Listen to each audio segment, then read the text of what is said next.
दोस्तों, नई प्राथमिक स्तर की शिक्षक भर्ती मांग को लेकर के जैसा कि कल के धरना प्रदर्शन के बाद से जो आयोग के सदस्य थे उन्होंने ये कहा है कि 15 दिन के अंदर हम अपना एग्जामिनेशन कैलेंडर जारी करेंगे,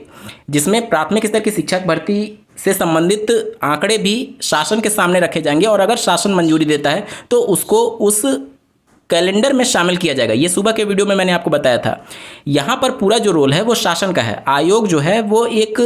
समझ लीजिए कि पुतली मात्र है और अगर शासन से उसको मंजूरी मिलती है तभी उनके कैलेंडर में नई प्राथमिक स्तर को जगह मिलेगी या नहीं मिलेगी। ये सुबह के वीडियो में मैंने बताया था। आज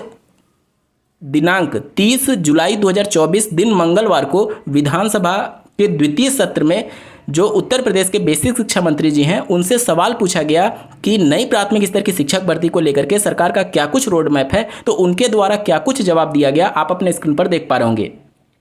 देखिए, प्रश्न देख सकते हैं। क्या बेसिक शिक्षा मंत्री बताने की कृपा करेंगे कि प्रदेश में प्राथमिक विद्यालयों में शिक्षकों के सृजित पदों के सापेक्ष कितने पद वर्तमान में रिक्त हैं? और दूसरा प्रश्न पूछा गया कि यह सरकार रिक्त पदों को भरने के लिए टीईटी उत्तीर्ण अभ्यर्थियों के लिए विज्ञापन जारी करने पर विचार करेगी या नहीं। तो इनका जवाब आप अपने स्क्रीन पर देख पा रहे होंगे। उत्तर यह दिया गया है कि प्रदेश के प्राथमिक विद्यालयों में शिक्षकों के कुल स्वीकृत पद 4,17,866 पदों के सापेक्ष 85,152 पद रिक्त हैं। मैं आपको पहले भी बता चुका हूं कि स्वीकृत पद की संख्या पहले 5 लाख से ज़्यादा हुआ करती थी, लेकिन जो रणनीति और जो नीतियां उत्तर प्रदेश में चल रही हैं कि 30 से कम छात्र हैं किसी विद्यालय में तो उस प्राथमिक विद्यालय को बंद किया गया और एक ही परिसर में प्राथमिक और उच्च प्राथमिक दोनों विद्यालय हैं तो दोनों को मर्ज किया गया, जिससे शिक्षकों के पद स्वतः समाप्त हो गए। ये पीएबी की रिपोर्ट अगर आप पिछला उठा करके देखेंगे तो 5 लाख से ज़्यादा स्वीकृत पद यहाँ पर उत्तर प्रदेश में थे, जो 1,36,000 के आसपास पद खत्म होकर के अब मात्र 4,17,000 पद बचे हैं और उसमें से 85,152 पद ही केवल बचे हैं। जबकि आप देखेंगे आपको ज्ञात होगा जब 2020 में सुप्रीम कोर्ट में राज्य सरकार ने हलफनामा दिया था 51,112 पद खाली होने का, उसके बाद से 2018 से कोई भी वैकेंसी नहीं आई है और उसके बाद से अगर आप देखेंगे तो 2020 का ही अगर आप आंकड़ा लेकर के चलेंगे तो आज 4 साल हो चुके हैं और 4 साल में अगर एवरेज 10 से 15,000 प्रत्येक साल अगर रिटायरमेंट भी मान लें तो 60,000 वैसे ही पद खाली हो जाते हैं। तो आखिर ये पद कहाँ जा रहे हैं? तो ये पद स्वतः ही समाप्त होते जा रहे हैं नीतियों की वजह से। पहले जो 5 लाख से ज़्यादा स्वीकृत पद थे अब मात्र 4,17,000 हो चुके हैं और जिस प्रकार से विद्यालय बंद होते जा रहे हैं, अगर आप मध्य प्रदेश का आंकड़ा देखेंगे लगभग 450 विद्यालय बंद हो गए बच्चे एडमिशन ना लेने की वजह से। उत्तर प्रदेश में 5,000 से ज़्यादा ऐसे विद्यालय जहाँ पर एडमिशन ही नहीं हो पा रहे हैं। तो भविष्य में अगर उत्तर प्रदेश के भी विद्यालय बंद होने लगे और 4 लाख से भी कम स्वीकृत पद हो जाए तो बहुत आश्चर्य की बात नहीं होनी चाहिए। ठीक है, आप अपने स्क्रीन पर देखिए, सरकार ये कह रही है कि प्राथमिक विद्यालयों में कार्यरत 3,32,734 अध्यापकों एवं 1,43,450 शिक्षा मित्रों को सम्मिलित करते हुए छात्र शिक्षक अनुपात लगभग 22:1 का है, जो कि मानक के अनुसार पूर्ण है। और देखिए, परिषदीय प्राथमिक विद्यालयों में सहायक अध्यापक के पदों की रिक्तियों निःशुल्क एवं बाल शिक्षा अधिकार अधिनियम के छात्र शिक्षक अनुपात हेतु निर्धारित मानकों के दृष्टिगत आवश्यकता अनुसार समय समय पर भर्ती की कार्रवाई की जाती है। संप्रति माननीय सर्वोच्च न्यायालय के आदेश के अनुपालन में 12,460 भर्ती प्रक्रिया गतिमान है, जिसमें 11,807 सहायक अध्यापक नियुक्त किए गए हैं उपयुक्त के अनुसार। तो आप यहाँ पर देख सकते हैं ये भी पूछा गया था कि यदि भर्ती नहीं की जाएगी तो क्यों नहीं की जाएगी। तो यहाँ पर इनके द्वारा यही रीजन बताया गया है कि जो अभी हाल ही में 12,460 वाला मामला था और संबंधित जो मानक इनके द्वारा बताया जा रहा है उसके हिसाब से इनके पास मानक पूर्ण है। हालांकि ये इसमें जिक्र जरूर करते हैं आरटी एक्ट के 2009 का, लेकिन उनके प्रावधानों का ध्यान नहीं रखते हैं, ये कहते हुए कि शिक्षा मित्रों को शामिल करते हुए मानक समान है, जबकि शिक्षा मित्र को छात्र शिक्षक अनुपात में काउंट ही नहीं किया जा सकता आरटी एक्ट के मानक के हिसाब से। तो निश्चित तौर पर विरोधाभास है और जब तक राज्य सरकार नहीं चाहेगी तब तक आयोग कुछ भी कह ले उनके कैलेंडर में नई शिक्षक भर्ती को लेकर के जिक्र शायद ना हो, क्योंकि जब तक शासन मंजूरी नहीं देगी तब तक अपनी तरफ से आयोग शिक्षक भर्ती वहां पर नहीं डाल सकता है। तो इन सब को लेकर के अब आपको चीज़ें समझ में आ रही होंगी कि जो कुछ भी होना है वो राज्य सरकार की मंशा के आधार पर ही होना है। आयोग ने क्या कहा क्या नहीं कहा उसका कोई खास मतलब नहीं रह जाता। अगर आपको याद हो, मैं आपको याद दिलाना चाहता हूं कि एक मीडिया रिपोर्ट्स में बात करते हुए 2022 के विधानसभा चुनाव से पहले उत्तर प्रदेश के माननीय मुख्यमंत्री जी एक मीडिया को इंटरव्यू दे रहे थे, आपको बहुत अच्छे से याद भी होगा। तो उसमें उन्होंने साफ तौर पर कहा था, जब रिपोर्टर ने पूछा कि क्या उत्तर प्रदेश में नई भर्तियां होंगी, तो उन्होंने साफ शब्दों में कहा था कि किसी के दबाव में उत्तर प्रदेश में भर्ती नहीं आएगी। उत्तर प्रदेश में भर्तियां होंगी। उन्होंने फिर पूछा कि भर्ती होगी या नहीं, तो बड़े ही एक तरीके से अपने प्रमुखता से अपने बातों को रखते हुए माननीय मुख्यमंत्री जी ने कहा था, मैं क्या कह रहा हूं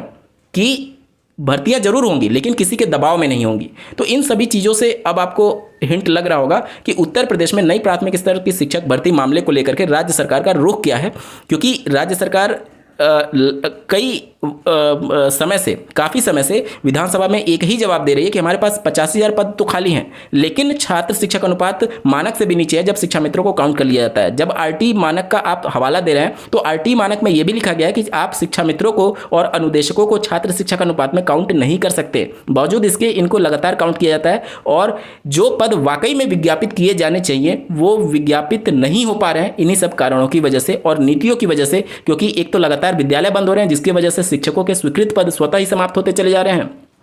देश की जनसंख्या लगातार बढ़ रही है, उत्तर प्रदेश की जनसंख्या लगातार बढ़ रही है, जहां पर विद्यालय और ज्यादा खोले जाने चाहिए वहां पर विद्यालय बंद हो रहे हैं, अपने आप में बहुत बड़ी विडंबना है। साथ ही साथ उत्तर प्रदेश का नया प्रोजेक्ट अगर आप देखेंगे तो जो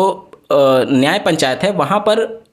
विद्यालय खोलने की बात चल रही है। पहले ग्राम में, हर ग्राम में यानी विलेजेस में, गांव में एक नगर पंचायत में 10 से 12 गांव आते हैं, वहां पर अलग अलग विद्यालय होते हैं। उन विद्यालयों में अगर बच्चे नहीं हैं तो धीरे धीरे उसको इनकरेज करने के बजाय उसको डिस्करेज किया जा रहा है कि विद्यालय बंद हो रहा है धीरे धीरे करके, और वहां पर 10-12 गाँवों को मिला करके एक कॉमन स्कूल बनाया जाएगा न्याय पंचायत इस लेवल पर, जिसको लेकर के प्रोजेक्ट चल रहा है। और इन सभी चीज़ों को देखते हुए और ज़्यादा जो अगर आप कह लीजिए कि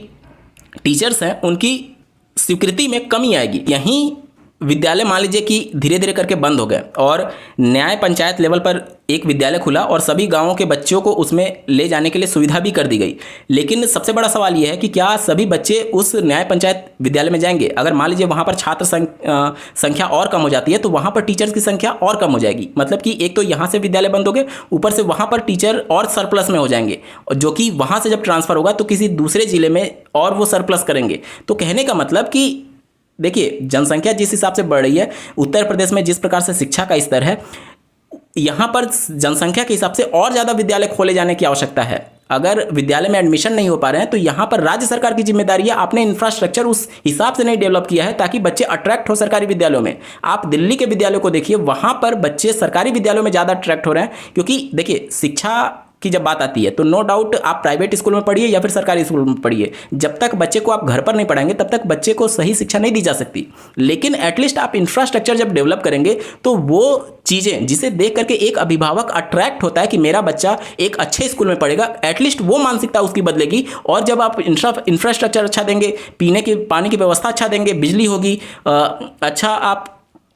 एक इन्वायरमेंट देंगे तो कम से कम अभिभावक उस तरफ अट्रैक्ट होगा। आज हालत यह है कि कोई भी एक गरीब परिवार भी अपने बच्चे को सरकारी विद्यालयों में नहीं भेजना चाहता है। क्यों नहीं भेजना चाहता है? क्योंकि वो चाहता है कि एटलीस्ट मेरे कुछ पैसे खर्च हो जाए लेकिन बच्चे को एक अच्छा इन्वायरमेंट मिले, जो कि इन्वायरमेंट प्राइवेट की तुलना में सरकारी विद्यालयों में नहीं मिल पा रहा है। उत्तर प्रदेश में बहुत सारे ऐसे अच्छे हैं जो कि बहुत अच्छे हैं, सरकारी विद्यालय की मैं बात कर रहा हूँ, लेकिन मेजॉरिटी विद्यालयों में अगर आप देखेंगे तो